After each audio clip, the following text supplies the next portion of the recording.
Welcome to Wargaming Recon. I am your host, Jonathan J. Reinhardt. Wargaming Recon is the only member of the TSR podcast network to discuss historical and New England gaming. This is episode 208, Star Wars Armada. So for this episode, we are joined by the one and only Mr. Adrian Benson. Adrian, how are you today? Doing good, John. Thanks. Armada, right? It's a game that you managed to kind of bring me into, and you and I we were talking about what we should discuss for today's episode, and this just kind of popped into my head. It's been out for a while though. It's not like it's a brand new game, so it might seem a little unusual for us to be discussing it today. Yeah, no, it's been out for a long time, over a year at least. But it's new to us, so Yeah, and it's part of the whole Fantasy Flight game series of Star Wars licensed products, and they've actually moved on. I think Fantasy Flight Games is the one behind it, Legion, which yeah. is purely minis, but it gets that whole blending of Star Wars and actually painting and assembling miniatures and all that kind of stuff. But Armada is not that. Armada is actually much closer if people are familiar with their X-Wing miniatures game. Yeah, it is. Or if you have ever played the Fantasy Flights, the Star Trek game, it's closer to that probably than X-Wing. But yeah, same concept. Yeah, Attack Wing. And in some ways, it kind of reminds me not so much of the collectible aspect, but it reminds me of that old War at Sea Axis and Allies game put out by Wizards of the Coast.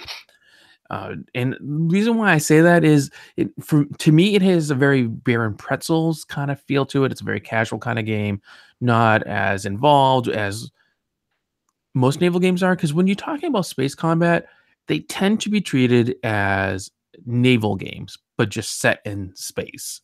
Yeah. Don't you think? Yeah, they definitely do for the most part. I mean, I'm not sure. It's difficult to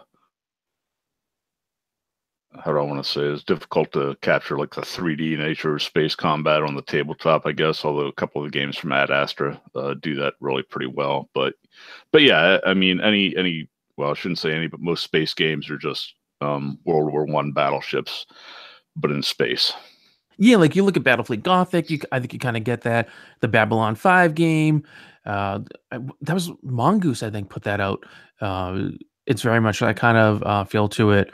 And it just seems like one right after another, they tend to focus that way. A more recent exception, I think, would be the X-Wing miniatures game, whereas because it's focused on a starfighter, they treat it more, in my mind, kind of like Wings of War or Wings of Glory, where you're doing that aerial combat, one-on-one dogfight kind of thing. Well, yeah, definitely. X-Wing's a good game. I like X-Wing.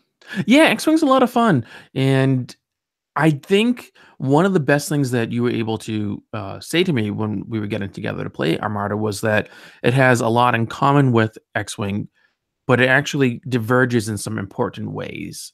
Do you want to talk about those for a little bit? No, I didn't particularly. But yeah, I mean, Armada and X-Wing, they Go on. yeah,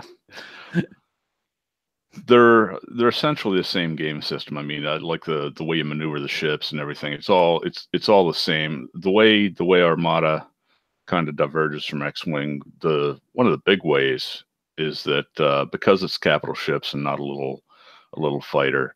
One of the things that you have to deal with is the notion that a big star destroyer or something not being nearly as maneuverable as a fighter or even as maneuverable as a smaller ship like a frigate or a corvette. You have to plot your movement in advance. So like for a typical like Victory class star destroyer, you have to plot your moves 3 moves in advance, what you're going to do. So that makes it a little bit more challenging in that regard. Some ships don't have to, like the CR-90, the corvettes, they don't have to plot moves ahead of time, but it adds a different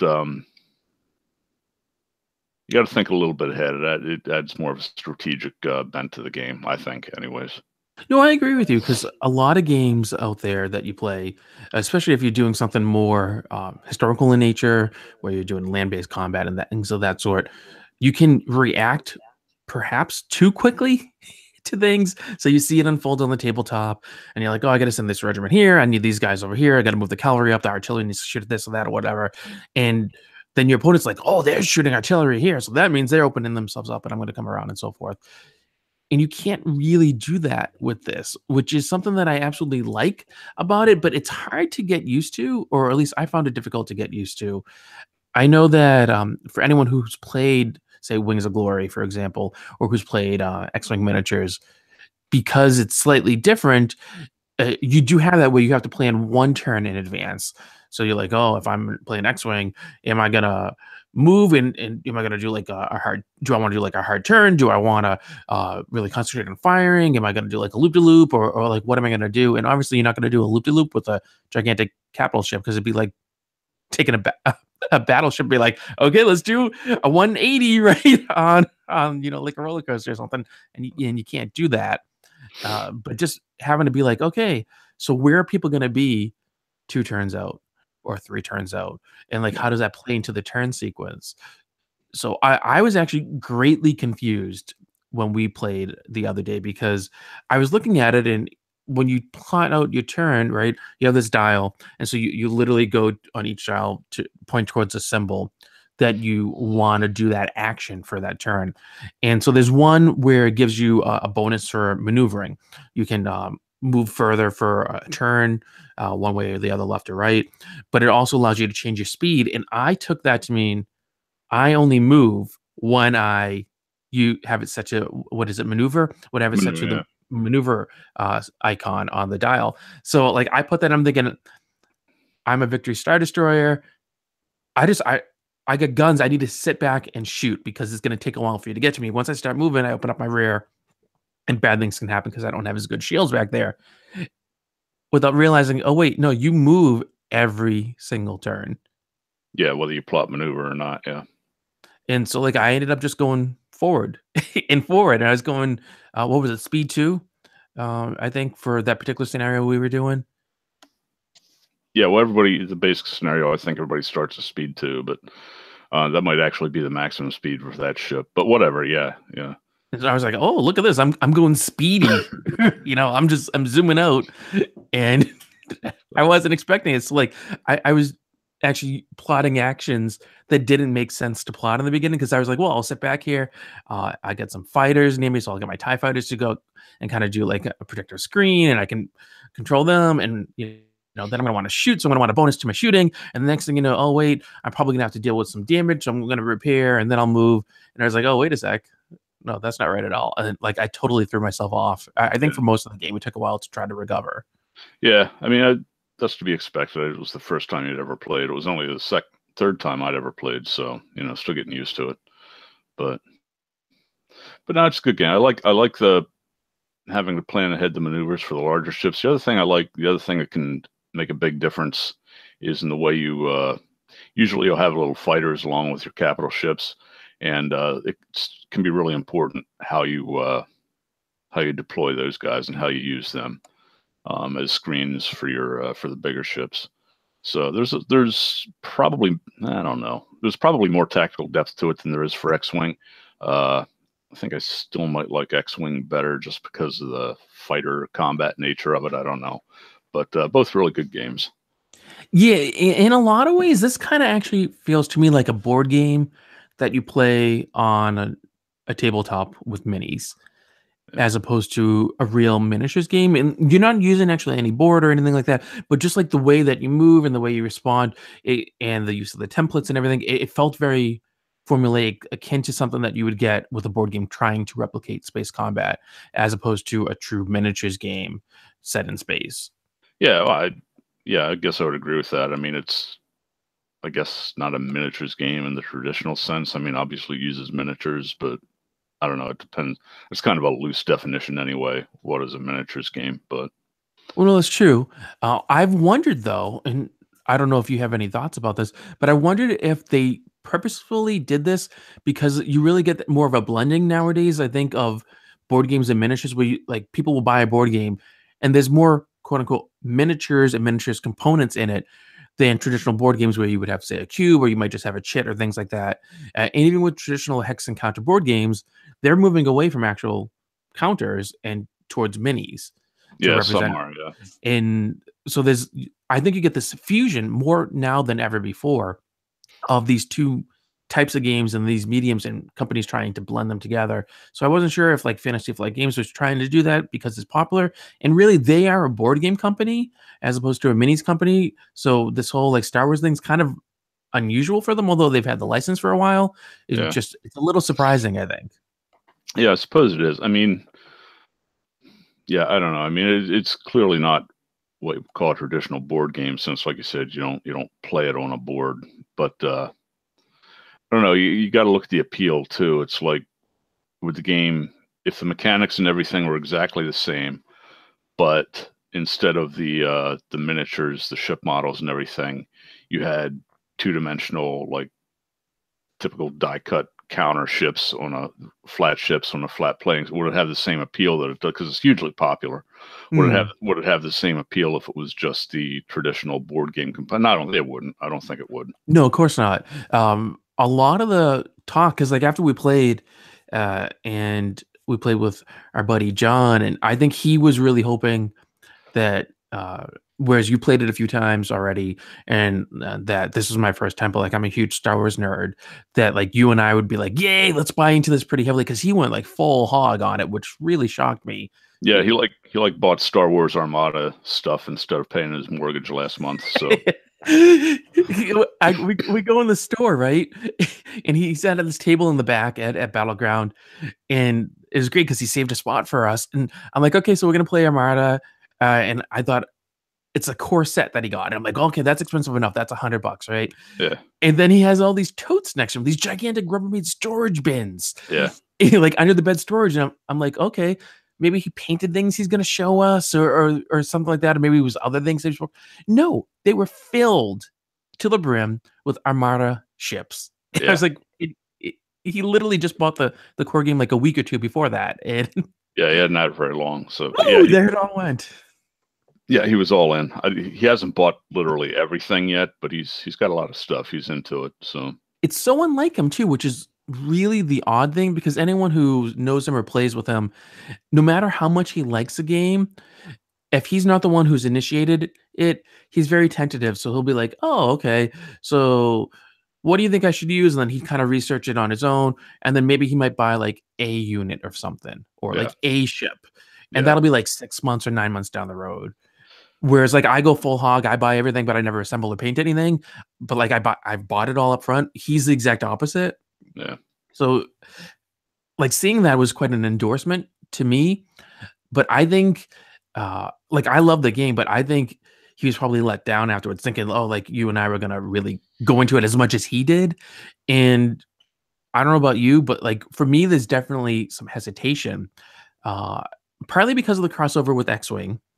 Although I don't think it crosses over enough for me to feel that it's the same game, because it's Oh not. It's no, different enough. Really, if it came out first, people wouldn't be like X-Wing's a ripoff of Armada. They'd just be like, "Oh, look, here's another Star Wars game," right? yeah, yeah. No, it's definitely not a. It's not a clone of X-Wing. It shares a lot of the mechanics and things, but yeah, it's a different game. Yeah, I'm not sure if I'm going to buy it or not. I'm leaning towards not buying it, and not because it's not um, a good game, because it is a good game and I like playing it. But you got to kind of look at. I mean, John already bought it. I don't need to buy it. I mean, if I'm going to end up playing it with anybody, it would be with him anyway, or you. And so, yeah, Well, I looked into it after, after we played that day, because I thought, well, maybe I'll buy some, because I'm always a sucker for any of this kind of stuff. And people like me are why these companies get rich, usually. And I was like, okay, well, let me look and see how much it is, and if I can get it online or get it somewhere else. And then I started pricing everything out. And then I was looking at it, and I was looking at reviews from like other blogs and people on Board Game Geek and everything. And by and large, the number one reason that people give to buy this game is just look at the ships. They look as good, if not better, than the ones from X-Wing. So you know what quality you're getting into. They don't talk about the rules mechanics. They don't talk about the components you get, the cost. They don't talk about replayability or tournament play or any of that stuff. It's look at the ships, look how cool they are, how much they remind me from the ones of X-Wing, so therefore it's a good game. Yeah, if you're going to buy the ships to display them on your desk at work or wherever, then it's definitely a worthwhile investment because they are nice looking models. Um, and if depending on your situation, I mean, if you like Star Wars, you've probably already bought the game and you don't really need to. You don't care what we have to say about it, and that's fine. Um, I like Star Wars, but I'm not an over the top Star Wars fanatic the way some people are. So it's like knowing somebody that has the sets that I can play it occasionally, that's good enough for me. I mean, I do own X-Wing and a bunch of the stuff for X-Wing, which is apparently going to become completely useless here in the near future as they release X-Wing version 2. Yeah, let's come back to that in a little bit. Yeah. And I wonder if they'll do the same thing with Armada, who knows. But yeah. Yeah, because they want to enhance the gameplay experience for the players, and also would you fork us over $60 so that we can give you the templates and things that you need in order to use your old ships with our new and improved system? Yeah, no.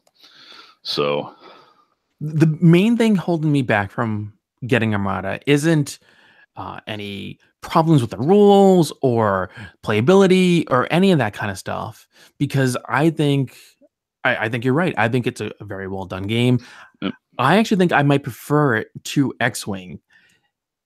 The thing isn't that I think I'd have a lot of fun. I think it's something that you can get up and you can play with almost anybody pretty quickly. Like your daughter came and I think she really enjoyed it. I think she kind of latched onto it and yeah, got she did. She said she did. Yeah, it's not a complex game, so yeah, no, and that's nothing against your daughter. It just like it shows that you can get into it pretty quickly. yeah, yeah, So I think all those are great things. It'd be great for pickup game. But like as we're talking and recording, I'm staring at a mountain of unopened X-Wing stuff still in shrink wrap that yeah, I got when it first came out. Blisters of things and capital ships when they were like, let's do capital ships. So like yeah, I got a medium transport still in a thing. I got a CR90 that's huge because it's X-Wing scale, which is broken. And like so like I got all this stuff there and I see some blisters of Star Trek Attack Wing. And I know that each time I bought something for those, I thought the same things that I was thinking with Armada, the same feelings. And I know that if I buy into Armada, the same stuff's gonna happen. I'm gonna then have a new pile yeah, with the Armada stuff, yeah, and I'm just not gonna do it. And I think really the main benefit and the main enticement for someone getting into Armada or X-Wing, as the case might be, isn't the ships. Although I think they're beautiful, I think it's if you're someone who likes competitive play, then it's a game for you. yeah. It's definitely geared towards that. I mean, like that's not something I like, and I know that's not something you really gear up for. I'm not saying it's a bad thing; it's just not my style of play. But if you love competitive play, you want to do tourney play, you want to do league play, you want to do all that kind of stuff, like it's the game for you. So, like when we got it in, and John was telling us a little bit of the rules, and you were talking a little bit about the rules, I asked John. I said, "So, like, how do you set things up?" And he was still like, "Well, this is X number of points, and you do this and that for points." And I kept on hearing points, points, points, points, points. And I said to him, "Do you have to do points builds? Can you do it without?" And he's like, "Yeah, but then you won by the number of points you got." And so I kept on hearing competitive play, competitive play, competitive play. Well, I mean, yeah, I guess so. But at the same time, you got to have some way to be able to generate. Like if you're not interested in competitive play and you want to come up with your own scenarios, you got to have some way to determine, which particular unit is the strengths of the unit, so you can build somewhat compatible or equitable forces. So points is just a way to do that. I mean, that said, there's the tournament scene for Armada, and I guess X-Wing too, although maybe a little bit less so for X-Wing now since Armada. Yeah, I don't pay much attention to the tournament stuff because, like you said, it doesn't interest me. But it's very strong for both of those games. So yeah, I mean, but that's easy enough to avoid if you don't play tournaments. well, exactly. I do think people love the tourney and organized play. For me, I'd want something more where you can have a scenario, whether you're going to recreate a battle from the movies or the books, whether they're legacy slash expanded universe or the Right. new stuff. And that isn't equal points. No, but that's the thing, and you can do that, and then you don't. It doesn't matter what the points are if that's your goal. But that's the same with any game system, whether it's That's you know true. But the thing is, and I don't own it, so I can't dig deep into the rules. but my understanding from John, which, and I could be wrong, and maybe it exists and you just didn't talk about it, but that the rules don't have anything built in for determining winning or game deciding factors other than points issues. So there's not like nothing built in for mechanics or playability issues regarding, say, like objectives or things like that. So like you look at something like Bolt Action, right, which has a strong organized play thing about it because it's a points build thing. It has built into the rules this whole issue of like you can play games where it's not who killed more stuff, who got more points. It's who got the objective, and how does this play more into a strategic or a tactical level as opposed to I just killed more guys. Yeah. Yeah, but here again, you could make up your own victory conditions and whatnot for Armada, whether it's controlling a particular zone of the board or a particular ship has to escape, whatever. You could modify that and not have it based on points. How many points one side or the other has accumulated. But I mean, I get what you're saying. It's geared toward equal builds, and equal builds, tend to be kind of boring, actually, in a lot of ways. Do you happen to know, does it have anything built into the rules to allow for like for like scenario play? Like you look at a Battlefield Gothic, and it's a points build game, it's an organized play kind of game, but it actually has scenarios and things built into its mechanics for playability, where whether you win or lose has nothing to do with how many points you have, or how many points you killed or lost, or anything like that. So like, I'm about to say something nice about Games Workshop people. Games Workshop thought ahead and thought people might not like to have points be a deciding factor and allow a little more narrative or other kind of influence. Does that exist here? Did Fantasy Flight Games do that? And I mean, I don't know. Yeah, I don't really know. I didn't read the rules. I assume there must be different. X-Wing it was a fairly minimal number, but they had scenarios in the base rules, and then certain of the ship expansions that you bought would have additional scenarios that would come with them sometimes. I know, like the Imperial Shuttle, a couple of them did. Yeah. So I don't know, but I assume Armada has the same. Okay. I'm hoping, and I mean, one game can't be everything to everybody, and clearly the Fantasy Flight games aren't intended. I think their focus is on organized play, and that's perfectly fine. But at the same point, like you can't be like, oh, and you can also do this other stuff, but don't have anything there to support it. Yeah. Like just don't include it. Be like, okay, this is a points only game. It's organized play only. This is what it is. Or like if you flip it, you look at a game like Hail Caesar and Black Powder, and they're like, this is a non-points based game. That's what we want it to be. But then they responded to player feedback, and players were like, we want points just in case. So they threw points in there because people wanted it, and they had to play around with that because it wasn't a great points build system. But they put it in eventually because people wanted it. Yeah, they did, because in those particular examples, here's Hail Caesar, Black Powder, a lot of wargaming clubs have bought into those rules. And if somebody takes the time ahead of time to come up with a scenario and puts the forces together, that's great. But if you just show up at the club on Saturday or Sunday and want to pick up game, you really can't do that unless you have some kind of a system to build equitable forces to face each other. So, love it or hate it, point systems are here to stay, and they're kind of necessary. Yeah, they have their place, and I think when done well, and when you have other criteria in place for like how you're choosing opponents and things like that, I think they're actually very helpful and a great asset to have. I'm not against point systems, uh, but I think if you're a company and you're creating a game, Armada, for example, because that's what we're talking about, and if you're having this option for like non-points based stuff, you need to actually be able to fully support it. And maybe they do. I didn't get a chance to look that deep into the rules, but my impression from John was that they don't, that it's simply points kind of stuff. Yeah, I don't know, so I won't say, but I would be surprised if there weren't. Maybe not in the core set, but I'd be surprised if there aren't like scenarios available out there. I'm sure there are some online when there's support forums. Oh yeah, like an FAQ. They must be in errata somewhere. I'm sure they've done a lot of stuff with that. Yeah. Now, how much for you? Because you said you think you're on the fence, but you think maybe you're hesitant about Armada being a game for you. How much of a factor are you influenced by this whole X-Wing 2.0 thing? Oh, 50 or 60% easily.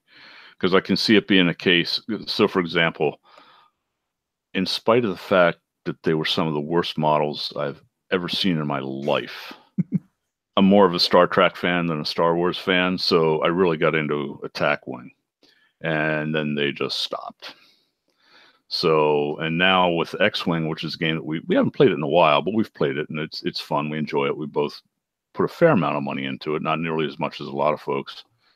But now they've decided that that needs to be revamped. And of course, when we redo this game system, we can't possibly have the old stuff be completely compatible with the new system. So that's going to cost you a little bit extra money if you want to keep using that stuff.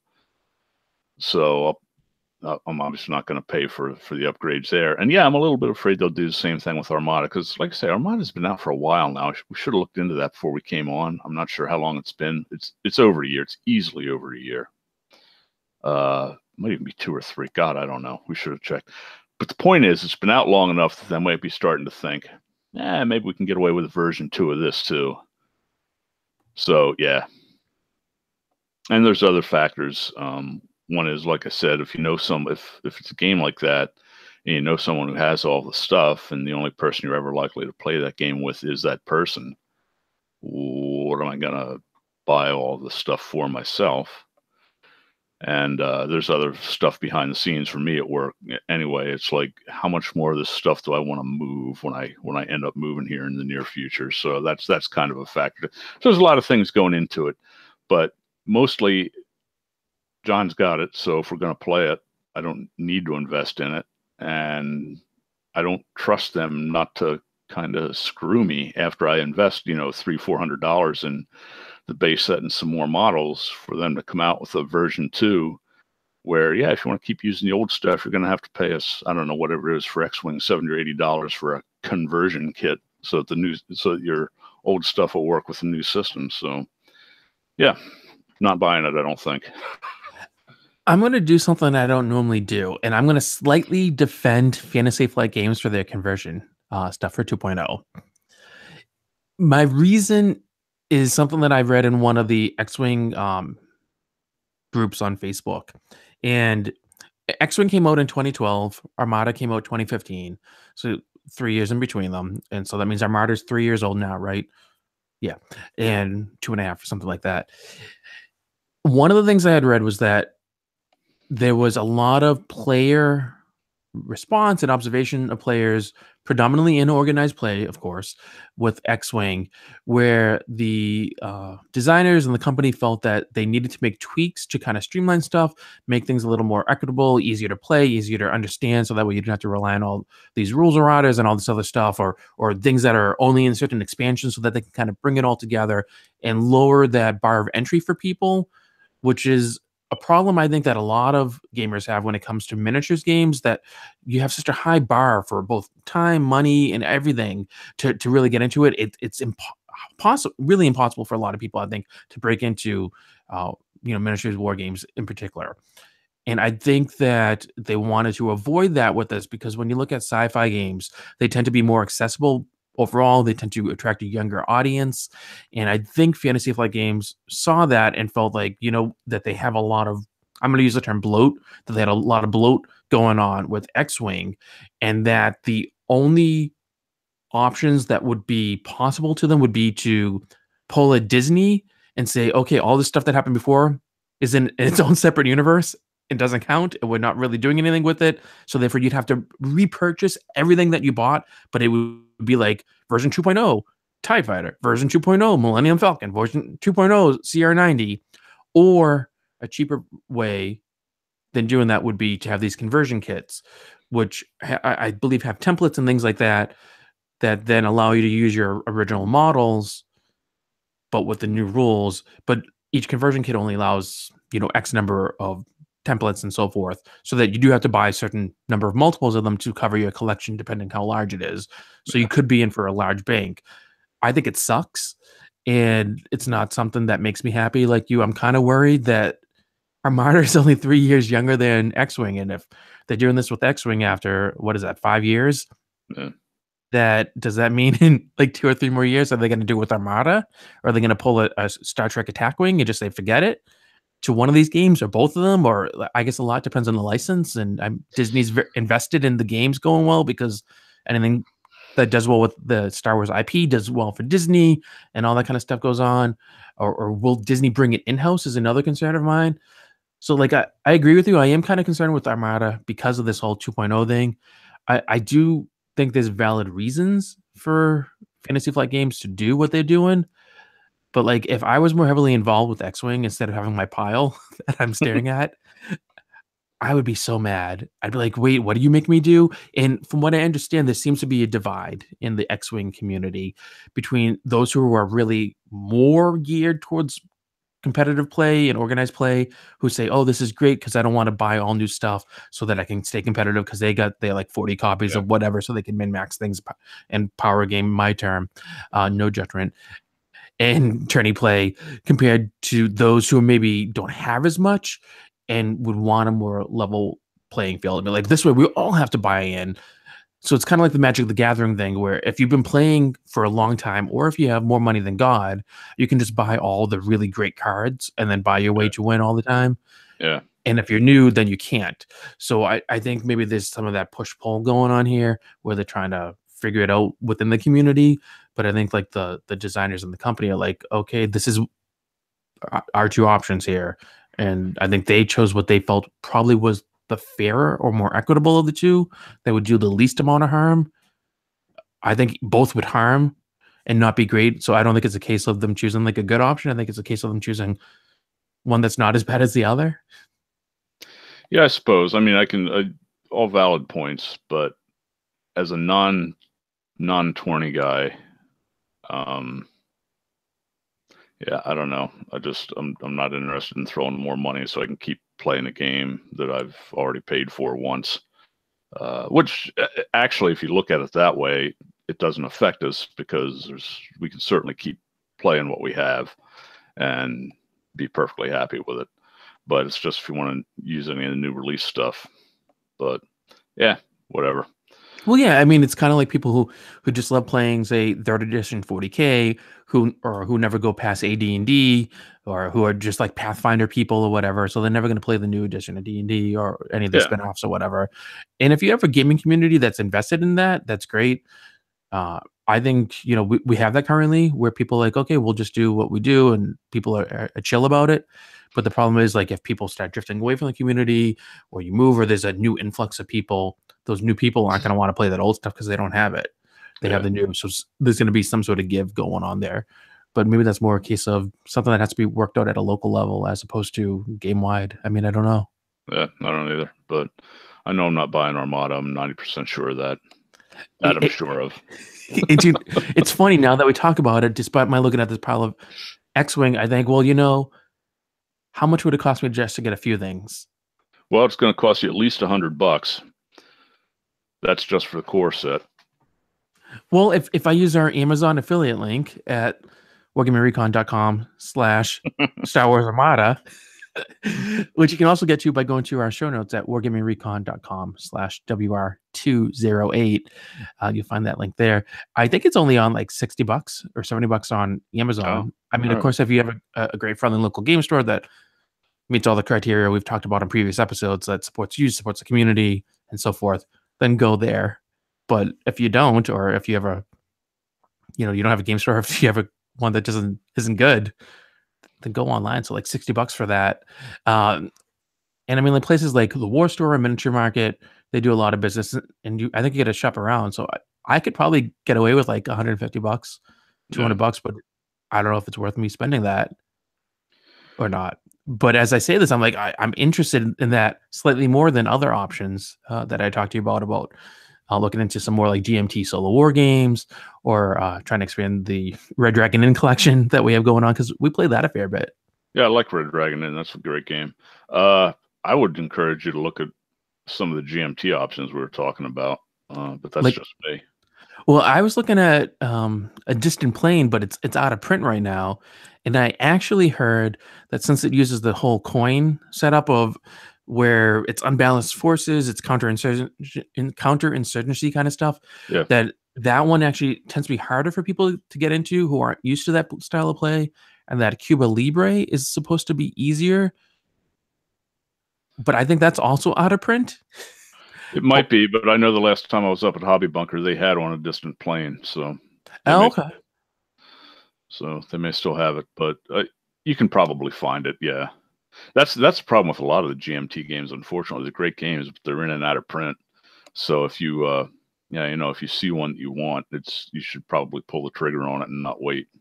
Well, one of the things I like about them, and I think they kind of do it to combat the whole Amazon online retailer thing, because you can get a lot of their games on Amazon. Yeah, So if you're like an Amazon Prime member, you get the free 2 day shipping, you get, the Amazon discounts and all that kind of stuff. But GMT does this thing where I think partly because they don't want to be saddled with a large repository of product that doesn't move, which I know has happened to say like Two Fat Lardies, for example, that look at like a zillion rule books and it sits in their hallway and their wives get unhappy. Not just stereotype against what, but like something that they've actually said on their yeah, social media. I think GMT's like, okay, we don't want to have this huge investor of money and product and capital and everything. So they do that whole pre-order thing. And if you pre-order, you get a severe discount. And like yeah, it's hefty. And so they do that whole, I think they call it a P500 yeah. setup. And if you pre-order it, so like it might be a $75 game or $100 game, and you get it for like say 40 or 50, which is great, and could be even cheaper than you'd get on Amazon. Of course, you have to pre-order it, and then once it comes out for real, if enough people, I think it's. So I was talking with one of the designers the other day, and he told me what the level is. I feel like it's either 500 orders or 1,000 pre-orders, and I can't recall which it is. Do you happen to I know? I always thought it was 500, which is why it's P500. Uh, that we're gonna go to your logic for this one. But if you're not one of the 500 people who pre-ordered, if it's passed in and it actually comes out, then you got to pay full price, Yeah, which could be a downer. But at that point, not that I want to drive business away from going direct to GMT, because in my interaction with them, they've been wonderful. They're actually going to be sending us a copy of a game soon. I think it's supposed to be coming out in May or June of this year for us to review Hitler's Reich, oh, okay. which should be a lot of fun because we know the game designer of it. And but like if you wait and it's full price, just go to Amazon and check it out because you might get it cheaper there too. But I think you might be right. GMT is the way for me to go, I think, as opposed to Armada. But GMT is not Star Wars. No, no, that's another thing it's got going in its favor. I just like GMT's games. But yeah, for the pre-order thing, though, a lot of companies do that, and it's multi-man publishing. The guys that do Advanced Squad Leader, they do the same thing when they reissue modules, Squad Leader modules, or any of their other games. You can get a huge discount by pre-ordering. So it's worth keeping an eye out. I'm going to tell you something that actually has kind of helped my itch for Armada and been a soothing salve to be like, okay, I don't need to buy Armada. Um, First, my recommendation, I think, regarding Armada is it's a great game. It's not for everyone. I don't think it's for me, but I think if you don't have any of these things, and if you want to kind of start up a gaming organization going on, whether it's a club or you want to get something going at your friendly local game store, work with your game store, because if you're going to demo it or you're going to help organize the league, they might actually give you discounts if you really get people to come in and do it and help out. So it can be worth your while. You help grow the community, which is great. You buy in, and then other people will buy in. I think you can have a lot of fun with it if you meet those criteria. But like overall, I'm kind of a Yeah, when I it mean, comes to. I would say this: if you like Star Wars, buy the game and enjoy it because it's a great game. It's just for me, it's not because of what we've talked about previously. It's not worth the expenditure. That's all. But if you enjoy Star Wars and don't have access to it otherwise, there's definitely worse things you could be spending your money on. I would go ahead and buy it. Yeah, I can see that. So, I think officially I'm giving it one thumbs up, one thumbs down, primarily because of the cost factor. well, yeah, the cost is an issue, and you can argue that it's worth it because of the quality of the build and all the stuff that you get with it. But that's still $100 out of your pocket if you buy it at your local store. And you still have to assemble Um, a lot of it, which is like an hour or two of your time. yeah, there's a lot of assembly involved, and honestly, with Attack Wing and also with X Wing, that kind of enraged me, to be honest with you. If you're well, that's fair. If you're paying this amount of money for a pre-painted, quote, pre-assembled game. Well, it's not pre-assembled. They never said that. Just pre-painted. No, but if it's like that style of game, it better darn well be like Wizards of the Coast, War at Sea, where you pull the thing out of the blister and you can pop it on the table and play with it without doing other stuff to it. Yeah, that would be kind of nice. I mean, like the dials, and so there's no reason the maneuver dials and whatnot couldn't be pre-assembled. Because they're all the same. Yeah, It's like for X-wing, there are different dials for different ships, so that might have been harder. But for Armada, it's the same dial for every ship. You've only got 4 orders that you can give.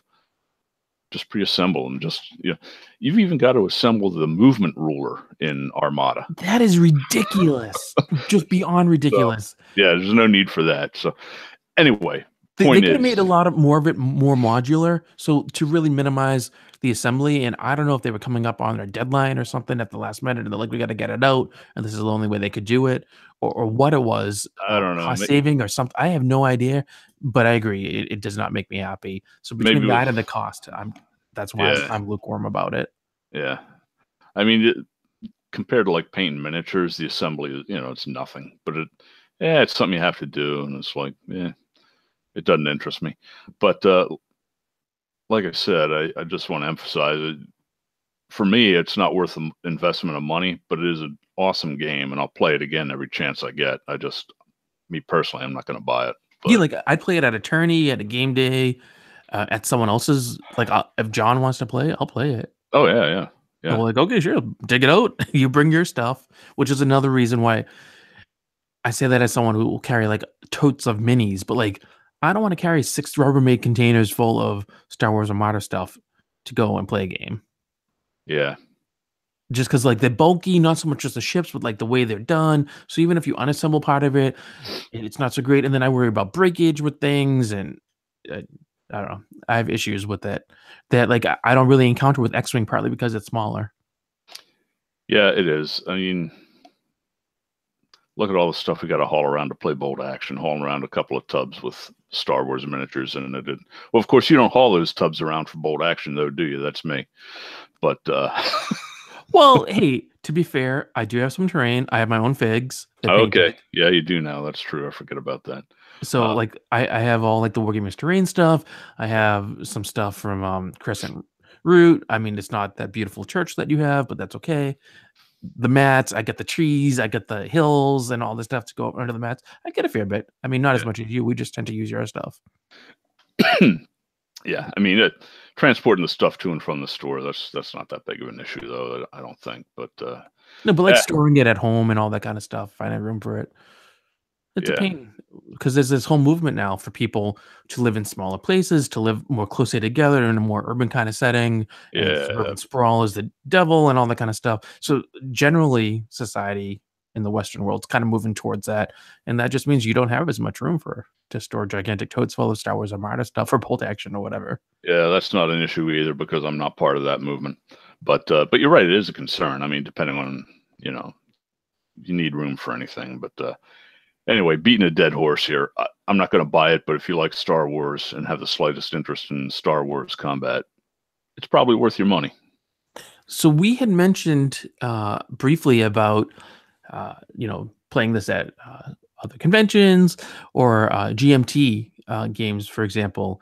And an option for buying that kind of stuff is when you go to a convention, buying it from a vendor, and you can usually get a good deal, especially if it's like the last day of the convention, because they don't want to haul that stuff back with them or Yeah. ship it back or whatever. It gets expensive. So we have, well, by the time everyone listens to this, we will have been at a convention. Yeah. Do you want to talk about it a little bit? Yeah, if you want to, you lead off. So by the time you listen to this, we will have been at a convention in Maine named Huzzah. Do you want to talk about it a little bit? What do you want me to say about it? It's hosted by the Maine Historical Wargamers Association. They put it on every year. This is the 6th year, 7th year. I'm not sure. I've been to it every year since they started it, though, and it's a great con. It's in South Portland, Maine, and mostly war games. They've been expanding a little bit recently. There's more board gaming type stuff. I don't think there's any role playing. No, I don't think so. Not sure about that. I don't believe so, but they're expanding a little bit. Try to make the con more attractive for people to like bring their families and whatnot. So there's uh, board games and whatnot that would appeal to a broader audience that maybe a historical war game wouldn't. But anyway, we'll be up there. Wow, that's next weekend already, isn't it? Yeah, next weekend. So looking forward to that. Yeah, May 18th through the 20th. People Yep. may have seen us there. Maybe we played a game with you. I don't know because I'm future projecting. It's always weird with this time travel kind of stuff that, like, because this is coming out so much further after we record. I don't know what's going to have happened. Yeah. It's like in those Douglas Adams books where they talk about time travel and they're like, the main problem isn't actually travel in time, it's the grammar. Like, how do you deal with past and present tense? And is there a different tense for all of it? And I always kind of feel like a little tongue tied when we do this sort of stuff here. But in theory, we will have been there. We will have had fun. People may have seen us. We will have done a live recording on the Sunday, May 20th. In which case, you will listen to the live recording before you listen to us talking about doing the live recording in our future, which is now your past. Absolutely, because you may have been there, and that will actually come out the episode after this. Yeah. Which is all kinds of confusion and bubble, alternate universe and time hole warp things and so forth, and all that kind of crazy stuff.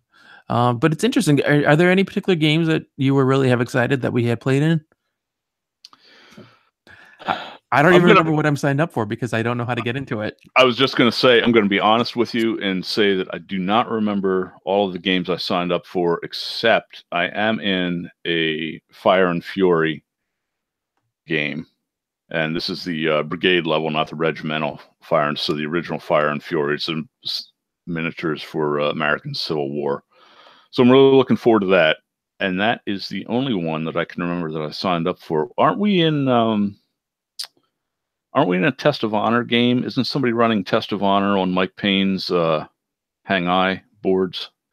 I'm just going to say yes because I don't know how to find out what I'm signed up for. And so all right, well, I might be in and I might not be. And you used to be able to find out like on their website what you were signed up for and everything. And I don't know if it's because like pre-registration is closed down. So like I've learned with TotalCon, for example, that like I need to screenshot that or write it down somewhere because it goes away and then I can never see it again until the con. And at that point, then I'm like, oh, how do I get the stuff? And yeah. I think you were the one telling me that you thought that Huzzah used to send information about like an email saying like what you were signed up for. I thought you used to get a confirmation email. I could be completely wrong about that, though. I really can't remember. Yeah, I'm on the site now too, and I think you're right. I can't see. I know what games we talked about because I have an email from you and I where we talked about all sorts of different games. There's like a Scythe game. There was a Scythe game. There was a game called My Grandfather's War. It was 40mm World War I because that was the theme this year. I feel like the set of rules you had just mentioned that I wasn't able to get into because I think I think I was the last person to get in that. It filled up. Yeah, and do you remember who was running that? I don't know. Yeah, I don't have that down. But I think you might be right that we may have played in Test of Honor because Chris Redd and Patrick Tuttle were the GMs for that. Yeah, I'm sure we signed up for that or tried to sign up for it. Yeah, it sounds like something we would have signed up for. Yeah. I guess this is a suggestion that we may have already made by the time people listen to this, to the people at Huzzah, to make it possible for people to get their event even after the fact. Because like they have the listing up on their website of all the events, with just like knowing what we signed up for. I don't know. Yeah, it might be we're not smart enough to click the right button to see our registration. I'm not sure, but I definitely am not seeing it here anywhere obvious. But anyway, it doesn't matter. We'll be there and we'll find out what we're registered for when we get there. Yeah, and so like this year was different for us because normally I will have been going with my family, and so my family skipped out this year, and so it's just you and I, and that means we get to play more games, we get to do stuff. So we didn't run anything, but I think we booked a lot of sessions for games. Yeah, I think the only time slot we left open was Sunday morning when we're going to do the show. Yeah, and I feel like I may not have booked anything for the session of your regimental game. That Yeah, I think it was a Saturday afternoon. yeah, possibly. I don't know. We'll see.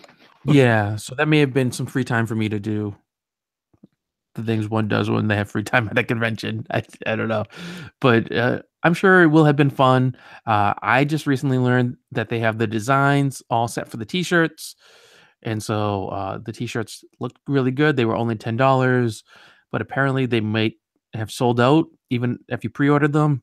They go through them pretty quickly. And do you usually get a t-shirt when you go? Oh yeah, every year. They look nice. Only $10 unless you're a club member, in which case this year was free. Yeah, So that's pretty snazzy. yeah. Um, what else do we want to talk about today? I don't want to talk about anything else. Okay. It's just been a long week.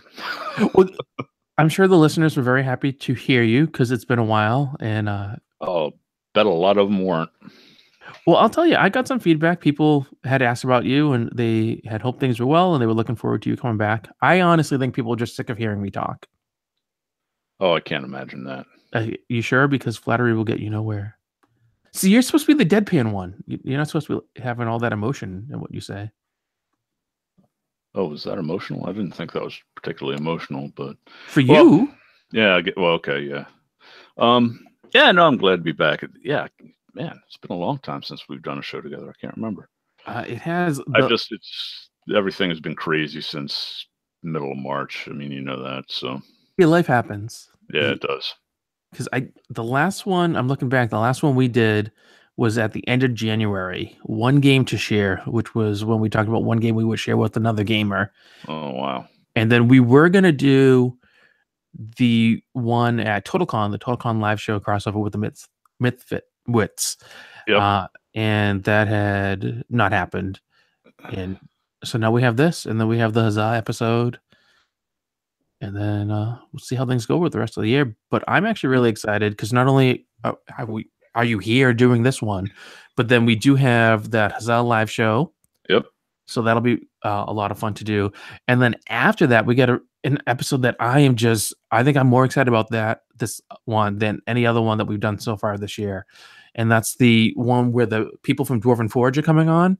Oh yeah. So Stefan Picorni and Nate Taylor are going to be coming on for the 210th episode. They're going to talk about Kickstarter 6, and there's also a smaller Dwarven Forge Kickstarter, which is focused on miniatures for their world of Valoria, and Kickstarter 6 will be another big building thing. And I think what they're doing is I think they're going to go back to caverns and update the original resin cavern set to use the newer Dwarvenite stuff. And I'm looking around to see if I had any of it out here, but their stuff is so gorgeous. I can't wait to back.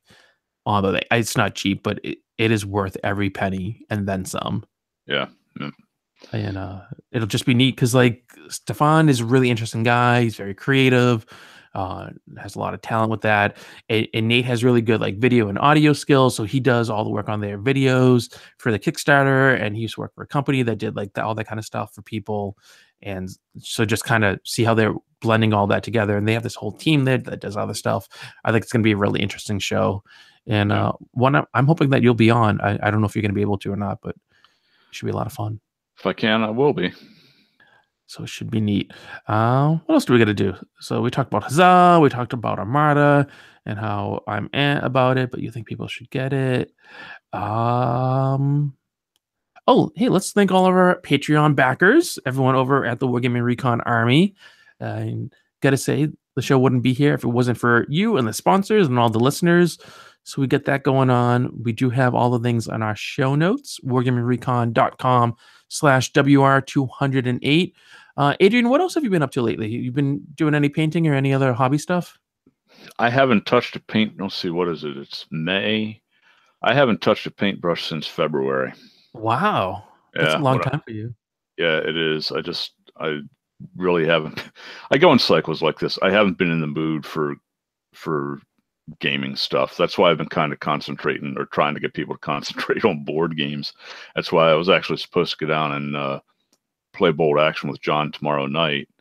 And I was actually even trying to sway him away from that because I have a game from Lock and Load Publishing from their Lock and Load Tactical series called Heroes of the Motherland. It's World War II tactical, obviously Eastern Front, that I want to play. I'm going to bring that along to Huzzah, by the way. Maybe we'll have a chance to give it a shot. Well, I think you should not bring that, and instead you should bring Advanced Squad Leader so we can finally get that game in. Oh, yeah, maybe. Well, I'll bring them both. Yeah. I'm going to bring very few games because I've learned my lesson. Well, that's what I was just going to say. I'll bring them both, and we won't play either one. What was I saying? Oh, yeah, board game. So I've been trying to get more into board games because I've got several like that I've purchased and I want to play, and just haven't had the time. But I've gone through the rules of it, and I want to give it a try. So it's like, but I know he's all hot to play Bold Action, so it's like, anyway. I do love Bold Action. It's a great game. Yeah, I'm not playing either one because I forgot it was Mother's Day weekend, so I'm not going to be going down to game. I'm going to be going up to New Hampshire instead. So. Well, I was just going to say, yeah, Mother's Day weekend is one that calls. Yeah, so, but anyway, we'll see how it goes. Maybe we can get it in at Huzzah, but if not, afterwards, the rules are pretty simple. Cool. It feels like Squad Leader. It feels like Advanced Squad Leader. It's the same tactics. It's got some of the same mechanics. Nowhere near as complex. So sissies like you should be okay playing it. But see, you told me that ASL wasn't that complex, that it just seems scary, and that really I'll pick it up pretty easily and I'll have a good time with it. So are you saying you lied? No, ASL is definitely complex. It's just not as complex as you would think looking at the thickness of the rule book. Okay. All right. Let me put it this way. The learning curve is a little, I don't even want to say there's a lot of detail to it, like in the rules. But the thing is, a lot of the rules only come into play like once in a blue moon. The core mechanics of the game are, after maybe 2-3 games, you should have most of that down. Great. So, yeah. Well, we can get through at least one game. I'm determined we're going to play at least one game. All right, maybe I'll bring one of the starter kits because that would be more manageable than full ASL. So yeah, I'll bring them both. We'll give it a try.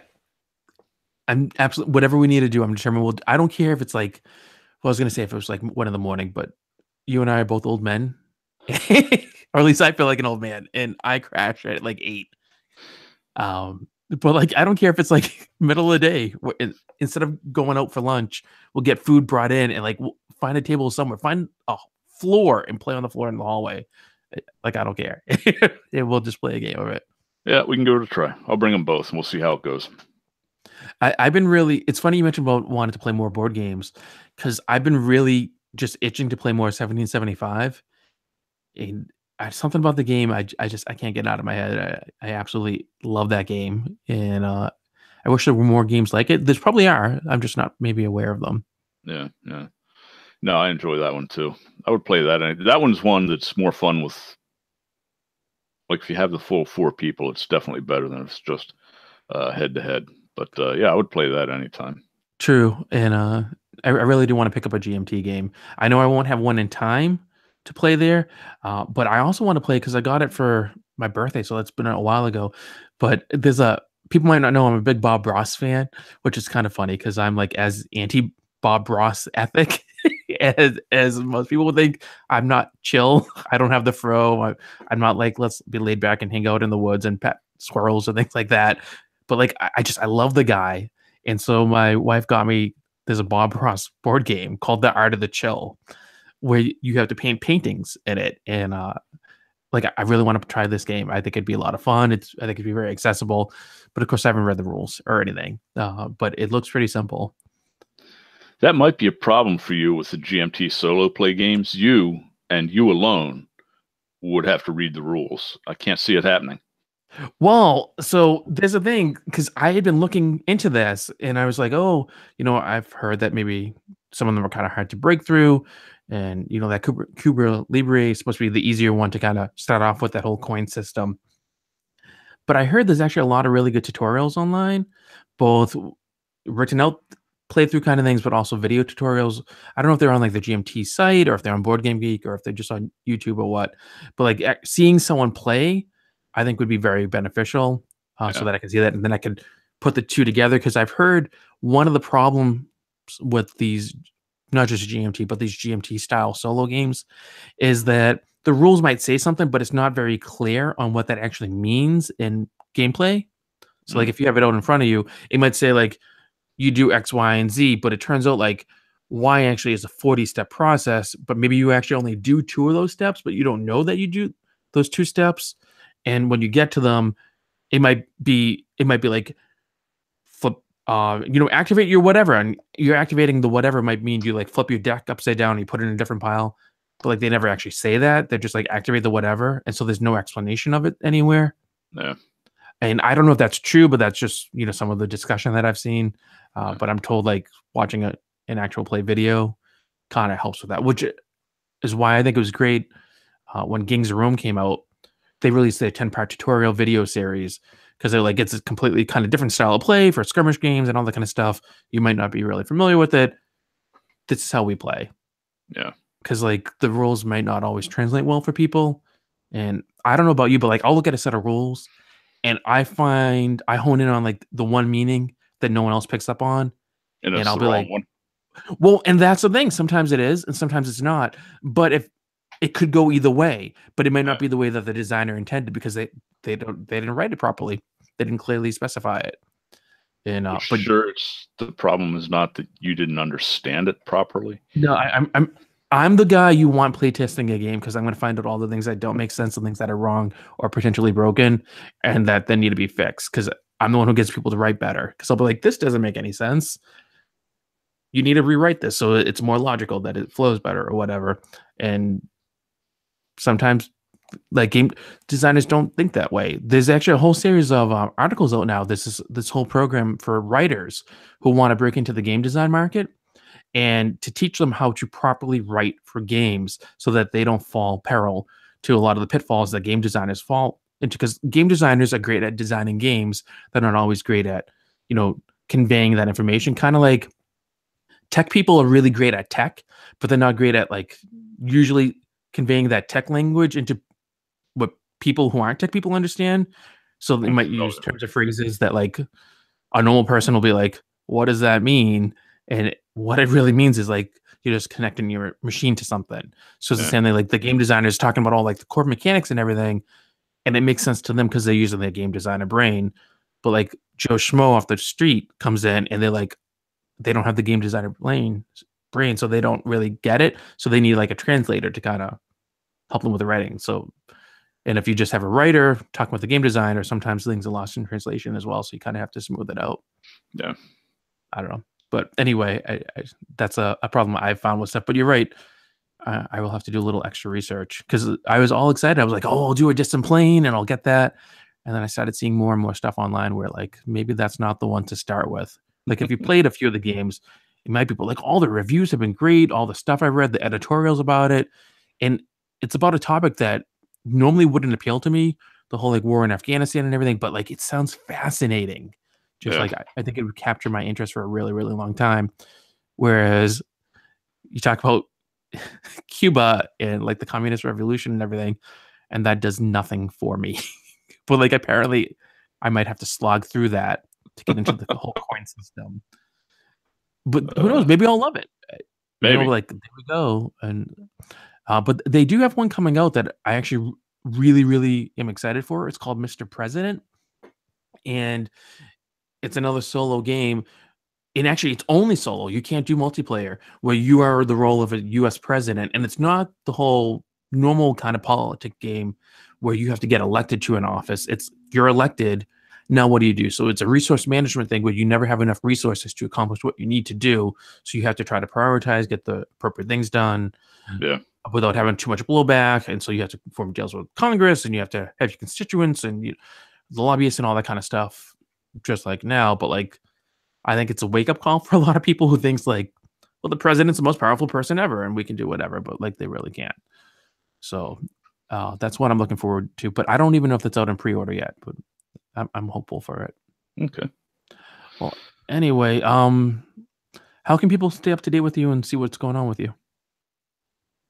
They can't. First of all, why would they want to? Well, you're on the Twitterer, and yeah. I don't post on Twitter though. Mostly I just read. It's a news source. Basically. Yeah. Through the Wargaming Recon Facebook page would be the best way if they really wanted to reach out. Or at conventions like Huzzah, right? If you happen to be there. Cool. Well, I appreciate you making the time to come on for this episode, Adrian. It's been a blast. Yeah, it has been. So we'll have to find other things that I can bash and that you can then lift up, which is unusual because it's usually the other way around. It is often the other way around. I just, I don't know. We're kind of on different sides for Armada, but I think it's totally worth the money for other people, not for me. Well, and it's funny because I almost never meet a Star Wars product that I don't like. Yeah, no. Yeah. And like the game was great, but like I don't see it being worth people spending money on. Yeah. Which is weird. And maybe I'll swing around the other side, and I'm sure listeners will be like, John, you're wrong. And then I'll get feedback that explains why. And maybe I am wrong. I don't know, but I don't think I am. Not at the moment. But I'm fluid. I can choose to identify as one who likes it or not like it at a later point in time. You certainly can. I can. Well, I want to thank everyone for listening to this episode of Wargaming Recon and remind you that you can get the show notes at wargamingrecon.com/WR208. They'll also have an Amazon affiliate link to Star Wars Armada that won't cost you anything extra, but the people over at Amazon will send a little bit of money our way as thanks for sending you their way. So you can pick up the game. Maybe you're going to love it. Maybe it's something that you just need to have, and you'll get a lot of playing with your friends and everyone. So check out our show notes. And I also want to thank our editor and buddy, excuse me, from the land down under, Joshua, for all of his hard work on previous episodes and moving forward on doing the audio and the show notes. We sound as good as we do because of him. So thank you all for listening to this. And remember, no matter how busy you are, no matter what's going on in your life, no matter how many starships you're blowing up in Star Wars Armada, you know you have to, you gotta, you need to keep on gaming.